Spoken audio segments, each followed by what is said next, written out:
Alrighty folks, today we are going to revisit the forklift adapter. I had proof of concept. It worked just like I had hoped it would. But today I'm going to make some modifications. Like for starters, these bolts, I'm trimming them down from this long to this long. It'll take me less time to thread them in. I initially left them full length so that they would tighten up against the edge of the bucket and keep this from rattling around. But I don't think it's going to budge, so I don't think I need to be spending 5 minutes turning a bolt. That's way too long. I'd rather just zip that in. That's better. The next thing I'd like to address is I made the forks removable and adjustable, but there's nothing stopping them from adjusting themselves as you're driving around. And if you tilt the bucket forward and let the forks hit the dirt and then back up, they tend to get left behind and you have to jump off the tractor and put them back on again. Like I said, originally it was just proof of concept. Now it's going to have to be a more elegant solution.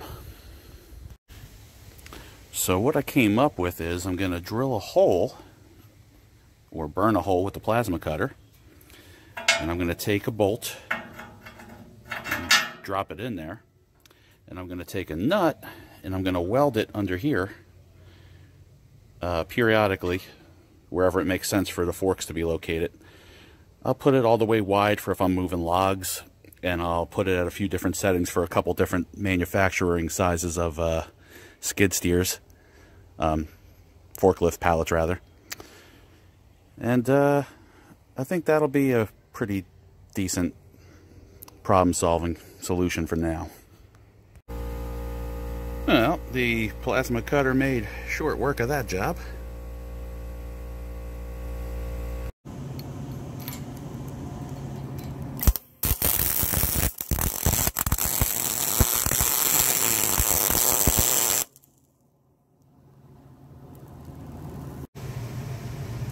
And that takes care of problem number 2. Now the third and final issue I want to address is I want to be able to move my trailers around. I was thinking about putting a trailer ball on the end of one of the forks, but I thought I have this support in the middle because I don't need a fork dead center, and I don't need the two forks to touch each other, and I didn't want this pipe to have any give in it or bend under extreme weight. So since the middle's taken anyway, I've got this tube, which is the same size tube as a receiver on your car for your trailer hitch. So I'm going to weld this in the center, and I'll be able to put a ball on there, or well, let's just say I'll have a lot of versatility with this. I could put a hook in there, I could put a clevis, I could hook a winch up to it. I mean, the world's my oyster. And that is that for issue number 3.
After I welded the nuts, I put little gussets on there to make them a bit stronger.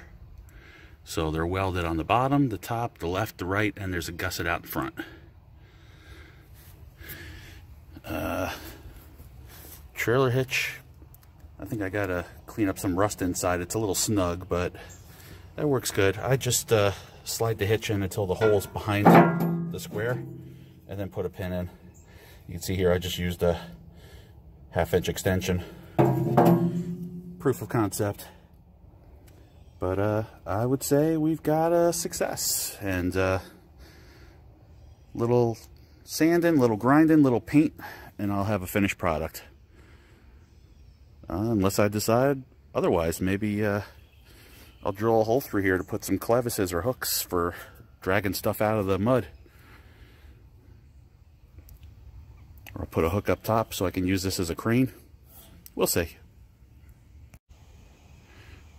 As of right now, though, I'm going to say success. Mission complete. Thanks for tuning in.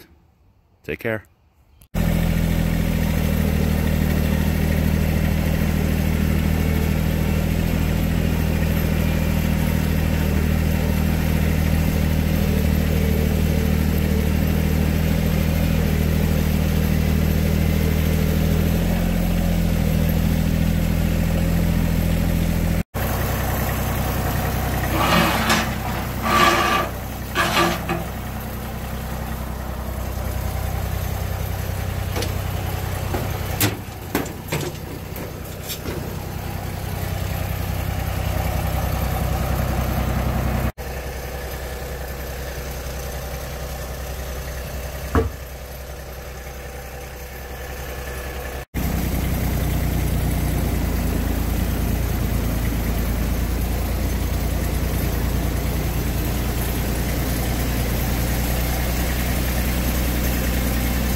This is tricky with one hand needing two.